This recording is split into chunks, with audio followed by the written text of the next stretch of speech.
Hello, welcome on a very rare Sunday night treat. Hello, it's the Earth Date 2024, and Doctor Who season one, the third, has officially ended. Yes, we're talking about the third iteration of season one. If you're going to count William Hartnell, not that one. If you're going to count Christopher Eccleston. See, it's been a very long day. You can tell I'm all over the place. It's regeneration, it's a lottery. So we can have fun with tonight's one. This is the third iteration. So it's Shultigatwa's first year as the Doctor being over, but not quite yet, because we'll be seeing him in Joy to the World later in the year with Stephen Moffat. So before we get on to anything with him later in the year, we're taking a trip back in time and taking a look at a different Doctor. But before we do that, we're going to say hello. Hello, Aidan. Hello. Yeah, it's glad to be back and admittedly boiling right now on this hot summer No, night. Oh yes, and because of that, it's so warm. It's like a hot night on Mars, which we're going back in time for with the Sirens and a different Doctor who was basically in a scarf. So before we get started tonight's episode, we're going to do it a little bit differently tonight. We're going to be looking at the comparisons of the Tales of the TARDIS edition, positives and negatives about the return. Well, I say return, the very beginnings of the Osiris himself, the god of death, Sutek, on the pyramids of Mars. So let's take a trip back in time to 1975, written by Stephen Harris. So we have a synopsis for tonight's episode for the first time this season. So let's go for it. In Victorian Gothic mansion, strange things are afoot. The master of the house, away in Egypt, has been replaced by a sinister Egyptian. Cloth wrapped mummies roam the grounds, killing people. Beneath a pyramid, the last of the Osirians, Sutek, the destroyer, wants to be freed to at long last bring his gift of death to all who live. Well, hey, we got there. So, yes, it will be a Hey, you little bit. got there. We will be having, unfortunately, a little bit of cuts, but that's all right for the editing room. Sorry, I seem to have my teeth out tonight, so I'm putting a backing. So yes, welcome back to A Siren. So let's go back in time to when this became Sarah Jane's first solo outing with the Fourth Doctor, because for the majority of her first season, they were always in the company of Harry Sullivan after Robot. So since the episode Robot itself, Sarah had no time really on board herself. So we are back to just these two being a dynamic double act. And basically, yes, this is where it all started for the God of Death, involving two brothers, the Scarwin brothers, a house full of mummies, explosions, and a god who became so mean for years that Russell T Davies brought him back and removed the hand from under his pillow in Tales of the TARDIS. But enough God about damn that. it, you monster, Russell! How could you do this? How could you do this?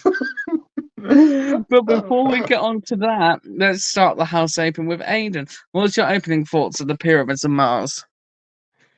Yeah, except personally, I actually really enjoy the story. Like it, like if we're going through like just the original just now, like it did feel like there was some like it did feel like kind of slow at points. Like mainly just like I'm trying to think. I'm trying to think of a particular example. Like mainly just scenes of just the mummies actually just wandering about the fields. Like it felt like that kind of like just took like maybe not took away, but it's like yeah, just kind of like slowed the pace down a bit. But yeah, like aside from that little nitpick that I did actually enjoy it. Like especially like the music. Like it's one of those things that I sometimes don't notice with classic Who unless it's like either like particularly memorable or in some cases just like infamous. But this is one of those cases where like I absolutely love the music for this episode. Like especially the organ music. That like that. Wait, hold on. just Ibrahim Narman was playing like during part one. Like honestly, that that organ playing was just mwah, chef's kiss. Mm. Oh, absolutely. I think this is one of the greatest Doctor Who stories in terms of music. The atmosphere is great. In regards of pacing, I completely understand with Pyramids. I think that's why I've had a love-hate relationship with the story. Not the casting, not the amazing designs of the costumes that Sarah wears and the big old speech that Tom does about walking in eternity. It feels at some parts the pacing is going incredibly well, a bit like a new Who type of format. The next minute it's kind of slow, and it's not like world building slow. It's just like slow for the sake of being slow. But for me, I think one of the greatest shots of Doctor Who, which we covered a little bit in the Empire of Death review, was the one where it's the shot comparison back on the Devil's Court when the Doctor and Ruby go into the past, or was it the future? I'm trying to remember. But it's the one Yeah, it bit, was the where they future. have. Yes, that Yeah, was it. sorry. It was the scene where they stand and she questions how can it be real, and like pyramids on Mars is the same as Sarah. She goes back home to her time and it was all destroyed because of Sutek, which was a nice foreshadow to what he was going to do. Like if he was allowed to live as the one who lived later on in the timeline. But I think what for me that my opening thoughts about Pyramid is I really enjoyed seeing Sutek in his corporeal form, like seeing his original self being trapped. And they based it all on mythology in this episode about the Egyptians and the gods and how Horus risen up against him and everyone entrapped him like he was the powerful one of the Osirans. But no, I think in terms of casting, for the story, like the late Michael Sheard, who we had a little bit of a discussion before the Call Agent about, who Yeah, went on to be a very known character actor, who's also been in a load of things outside. Like he was very known for the worlds of Doctor Who, including his final story, The Legendary Remembrance of the Daleks. As a Scarman brother, him and his brother, the one who unfortunately got turned into one of Sutek's minions, was greatly casted. yeah, I think he was one of the best villains in the piece as being the voice of Sutek.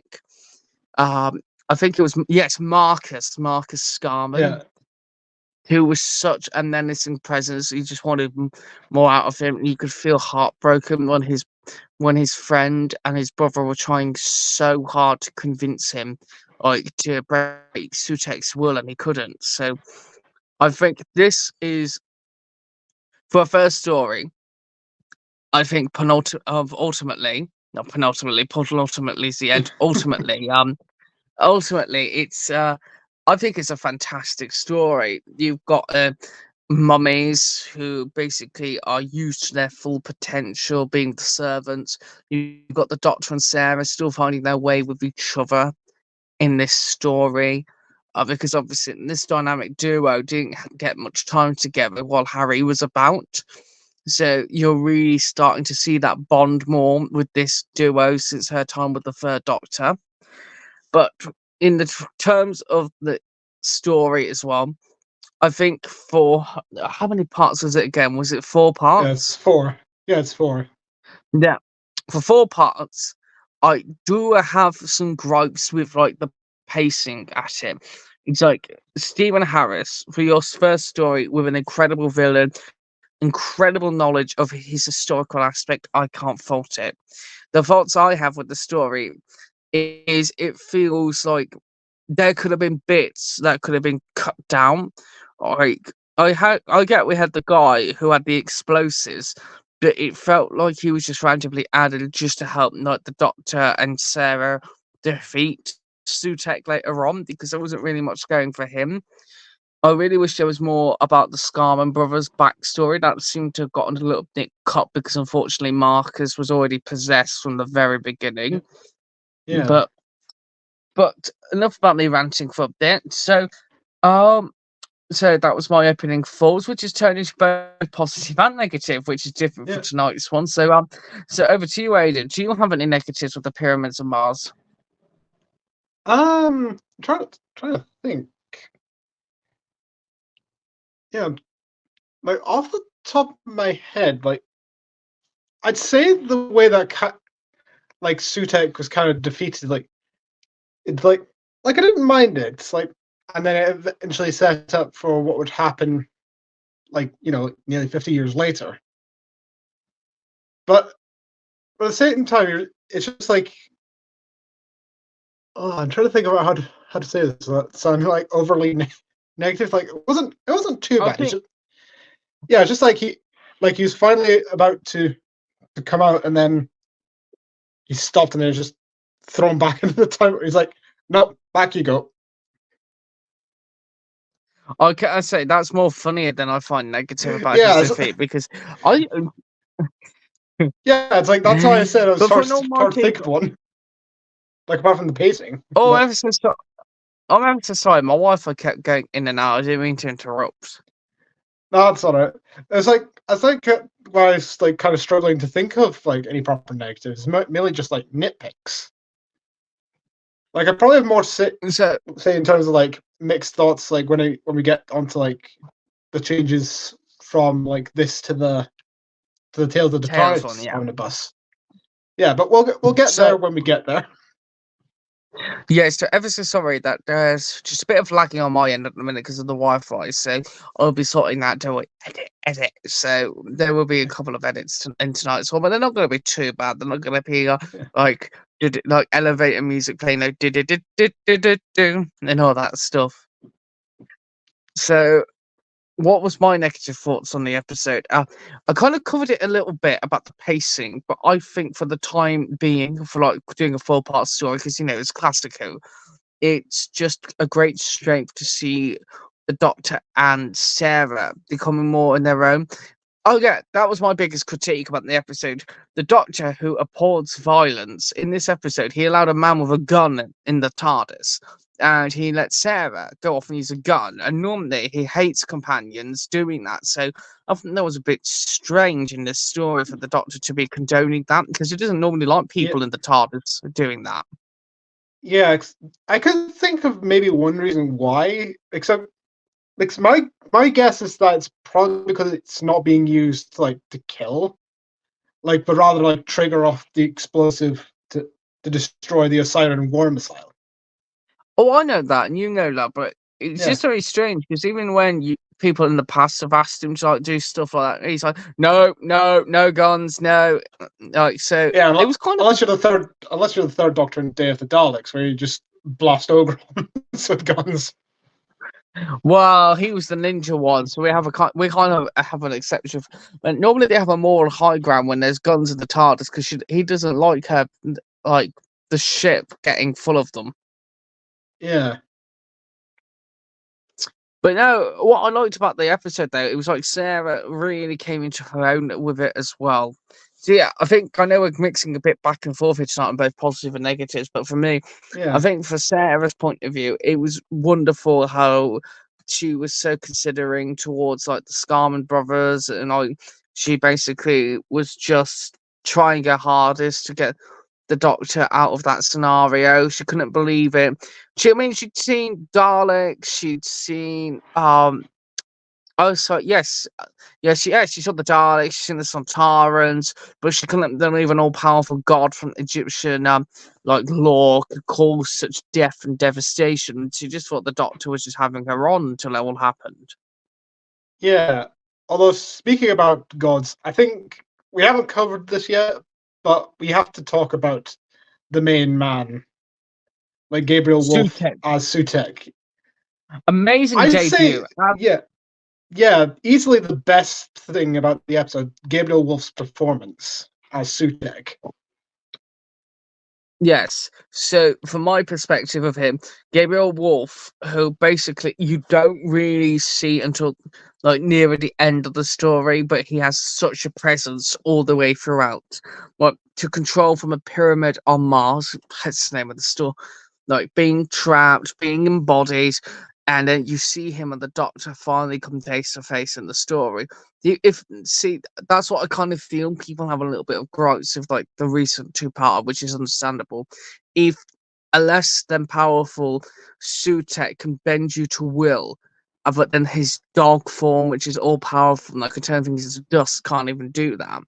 Well, I kind of see where people come from on that. Look, we're talking about the night on a siren here. I think he was incredible. The fact he could control the Doctor, how he was walking into his mind's eye and was basically making him his slave and servant. I think for a first time villain in Doctor Who, that's why he was so memorable. And that's why I think he was like a child Sutek because he was a wannabe god at this moment of his lifetime. Though he was called the Beast, like Satan and all that, technically, and other names, people feared him. Gabriel Wolf made this performance, and for a young actor who was basically part of the start of the Sutek lore, I think this Osiris was incredible. He had menacing green eyes. The only thing I will say that was a positive upgrade, which we'll cover later, is I'm so glad they fixed that certain thing with how he looked when he comes out of the time tunnel. That still makes Oh me yeah, this yeah, case makes me laugh to this day. yeah. Plus, it looked like he was like in a time tunnel, like Sutek's like jackal head looked more cross-eyed. If that makes sense. Yes, but my favourite theory about this episode is the moment you see the Doctor and Sarah in the TARDIS, and you see Sutek appear. People believe that's the moment he latched onto the TARDIS, was from that early moment when you see his head appear. So they think that's when it all started. But we'll just see. So, do we have any more thoughts on the original episode, or are we ready to go on to the next segment? Yeah, I think we're just about ready to go on to the next segment, the Tales of the TARDIS omnibus version. So, what was different about the Tales of the TARDIS omnibus? So, if you, unfortunately, to those, unless it's on YouTube, oh, sorry, I can't even say out loud that, or because unfortunately, it's still only on the BBC iPlayer edition. So, first major Yeah, difference is this was a tie-in to the recent finale of the Empire of Death Legend of Ruby Sunday. So you're watching the Doctor and Ruby do an introduction about the time the Doctor went through this whole adventure with Sarah Jane, but he wouldn't tell Ruby a bit about that part aspect of it. He was telling him he was a different yeah, man back then. Because obviously you might think it's the same one, but he just travelled with a different friend who was bit young, like how Sarah was. Because obviously this was around the time she just met Mel. But for this omnibus edition, it's virtually the same story, roughly, with some edits towards it. Like some of the pacing's a little bit faster, and if I think personally, I had no issue with the Daleks in colour, but the pacing went quick fire and a bit rapid. This was quick fire, but in the way you can still retain the magic of the original story. But I'll let over to you, Aidan. What do you think of the graphic updates? yeah. Because I think for the most part, like I really liked it. Like there were some things I thought could be changed, like to make it a bit better. It's like because in the time tunnel, it's no longer that rainbow smarty look. It's Yeah, I'm I pretty had a sure feeling. it's yeah. Sorry, I was gonna say it looks pretty much now. It's like the vortex, the time vortex, in in the current series, like in the title sequence. I think they did that for a reason. I think they were just trying to I think they were just trying to let people know that this is the same show and that it was tied to the finale, so you could take it or leave it. Yeah, and in terms of the pacing, it was definitely better. Although there were some cuts I was kind of mixed on. Like I think the main one I was half mixed on, which was like the puzzles, like on when Marcus and the Doctor like both go through them, like at Yes. separate times. Like I could Oh, understand they end up cutting like some of them, like, but I didn't think that they should have cut all of them. Like maybe kept like like yeah, either because the at the end, Doctor's or did you Marcus's. feel some of it? Also, I'm ever so sorry, but it was my Wi-Fi again. So sorry, Aiden. Yeah, that's all right. It was just mainly saying that they could have maybe cut like one of them, like instead of like cutting both of them doing the puzzles. Yeah, because if you notice the fast montage bit at the end, it was like a flashback sequence to those bits rather than actually addressing some parts of it. Oh, we're doing that. It's a bit like the Daleks again, but it was more or less you know with the ending where they shoot like the explosions, like that kind of got sped up a bit, didn't it, into like a little flashback sequence. Yeah, and also yeah, there was also other thing I was remembering about, like because you know how we only see like in the original you only see Sutek like at near the end. I think it's like either part 3 or 4. But Hmm. here I think they reveal him like really early on.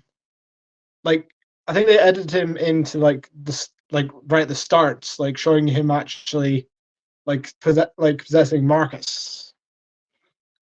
Yes. So I don't know if that was actually in the original cut for Pyramids, like from footage from the BBC that they just never Yeah, used before.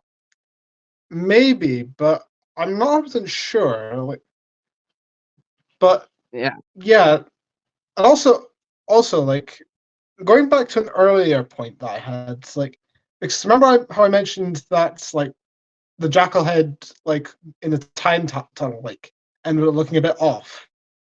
Yes. Yeah, I have to say they at least like tuned that up a bit, especially his That eyes. that was a praise because it actually did look like a mixture of Gabriel Wolf's proper costume and Sutek rather than looking like a weird amalgamation. But the other Yeah, elephant in the room I've seen people flag on is Logopolis appearing in this. yeah, like that. That was. I thought it was gonna be like the full proper thing, like especially when I got to the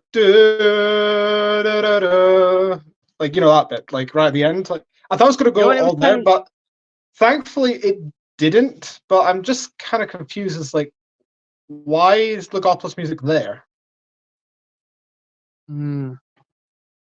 Yes, because when they started playing that regeneration music with the I thought, what's this doing here? That was never a part of the original. I thought I was losing my mind when I heard it. Yes, it's all in your mind. You're actually wanting to watch Logopolis. No, it's not that there's nothing wrong with it, because then it also reminded me of the Curse of Fatal Death, because obviously they used the music from there. So Yeah, I think Tails had a really beautiful update, but I can see it's not for everyone. I think out of the two of them, I'd still take the Pyramids of Mars update compared to the Daleks in Color.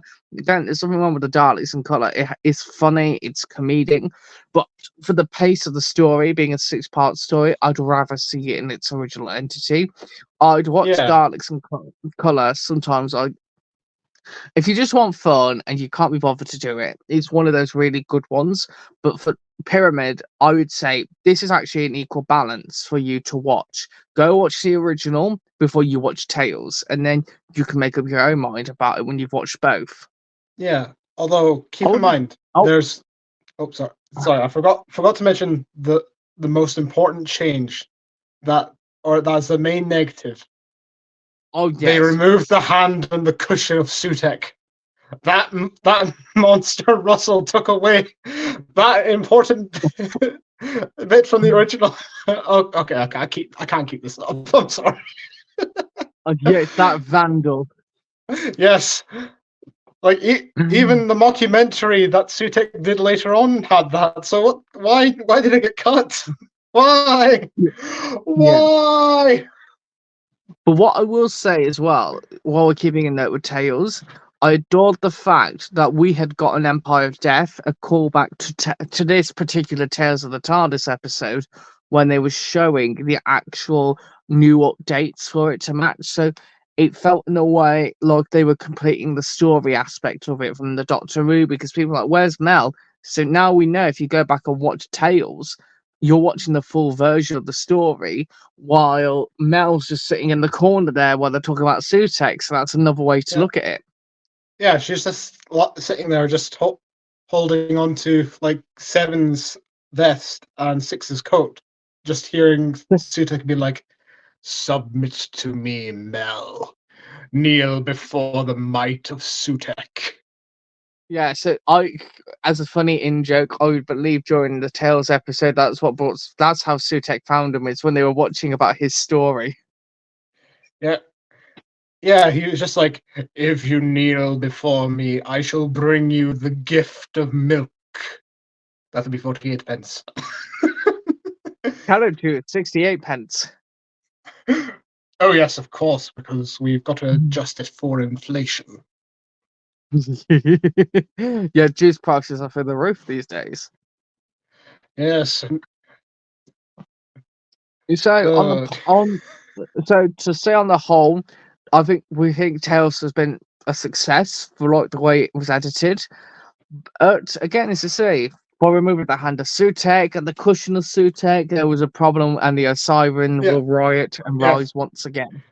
yes. Truly, a monster's change. Like, also disclaimer: this is a fully sarcastic bit.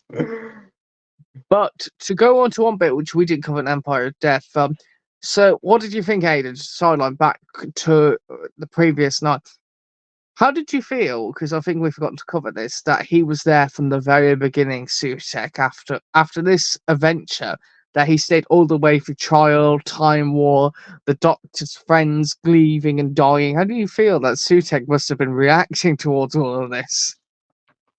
Because it to me kind of like I'm kind of mixed on that. Like if it was like maybe like during the like Wild Blue Yonder or something, then I could probably like it a bit more. But knowing what like all the stuff that the TARDIS has gone through, like both in TV and expanded media, like it's like main examples being like split in half during like Oh, the seventh Ace and Hex arc, being melted down during the Zagreus incident.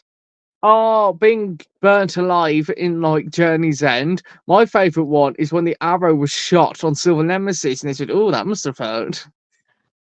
Yeah, and it does make you think, why didn't Sutek like reappear sooner? Like maybe he could have like hopped off of the Time War and caused a lot of death there. Because that could have been like a Yeah, playground for him. especially the flux would have been the biggest buffet for him. Yeah, it's like either the Flux, the Time War, or the War in Heaven. Like those could be Yes, like massive playgrounds for him to just give away his gift of death. I do wonder, and this is just a thought. Though Russell said in the story it could have been since period on Mars, who's not to say when he went back in time, hopping across the timeline, that since War Blue Yonder, that's when Sutek fully decided it was time to come out of the shadows. I don't think he was there since Osiris when he was thrown in the vortex. I think the Doctor must have gone on a previous journey, which probably latched onto this vortex, which caused him to do it. Maybe like, but then again, we'll have to wait and see like what's actually like if Russell like does comment on that. I don't think the God of Death is over with. It just, if you know he will end up in flames, that's not stopped him before. We also said he's Yeah, dead in the commentary, but this is Doctor Who. It's a time travel show. When do people stay dead, Clara? Davros. Yes, Fatros. Whoops, wrong timeline. Yeah, we're not in the Lenny Henry timeline. Yeah, but the point still stands. I do believe that if Russell wanted to, it might not be the last time we see Gabriel's version of Sutek. Because I mean, it might be, it might not be. You know, this show, Yeah, everyone kept saying the Master was dead for good, and then suddenly appeared as a woman, and then suddenly back again. So it's never the end with Doctor Who, unless it's the true yeah, end. yeah. Yeah, there may be ends, but the moment will always be prepared for. Absolutely. So, do we have any final thoughts, or are we good to go to wrap up on the Yeah, pyramids of Mars? yeah. Because I was going to say one thing going back to the special effects because I will say it because this is going to be like a bit of a random side thing, but the thought like the fact that they've got like the special effects like done for the omnibus like this is a question, but do you think that they'll end up adding that into like a special edition of Pyramids of Mars for the whatever they do season 13 for Doctor Who, the collection. Who knows? Because if they do it, I don't think they'd have Shooty and Millie for that edition. I'd think they would just cut Yeah. them out. Yeah, unless I was going to say unless someone thought, hey, you know what, just throw the full thing into the collection box sets, like have on the same disc as a special edition of the original. Well, do you know what'd be funnier? Is if they start releasing extended editions of Tales of the TARDIS. So there's no omnibus cuts. It's the full cuts with all the new special effects. So that way you can do them easy for the collections. Because then this way you could still have those doctors telling the story, but it's done in the actual length of the episodes. The only change would be no title sequences cutting out in the middle of them. Yeah. Because then this way you're experiencing them in full. Like, imagine you think it's going, oh, it's only going to be 2 minutes for the Doctor and Teeth, and then here's the full 4-part stories without any cuts on. And you'll be like, no, we need to go to the bathroom now, Doctor, but we're in the TARDIS. And then it's like, all right, I'll pause.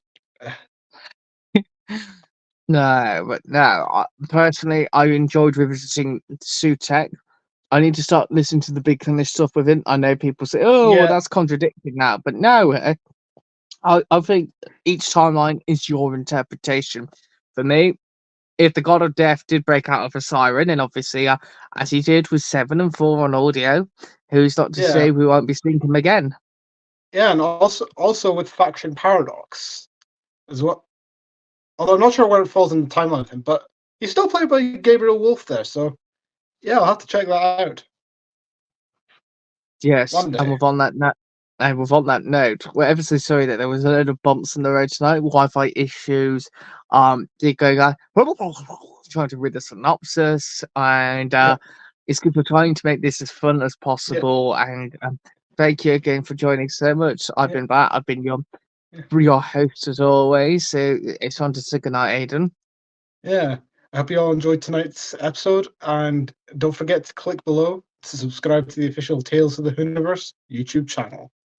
And one more thing, yes, Queen, slay. One day you're gonna do that, and the Omega what? Yes, like I'll just be coming back. What? Oh God. Yeah, I can't keep doing that more than like once a day, probably, because otherwise it just hurts your throat doing that. Like, I wonder how Stephen Thorne must have done that if he did multiple takes of it. Well, you'd have to go watch the commentaries, of course, to go and find out, or go and just ask the people who knew him when you do a convention and see Casey Manning or someone. Oh, that would be quite the dream to meet Katie. Oh yes, absolutely. But from now, it's a good night, everyone, and thank you so much again. This is Tales of the Whoniverse signing off, and no, we're not about to vanish like Kate. But good night. Yeah. Good night.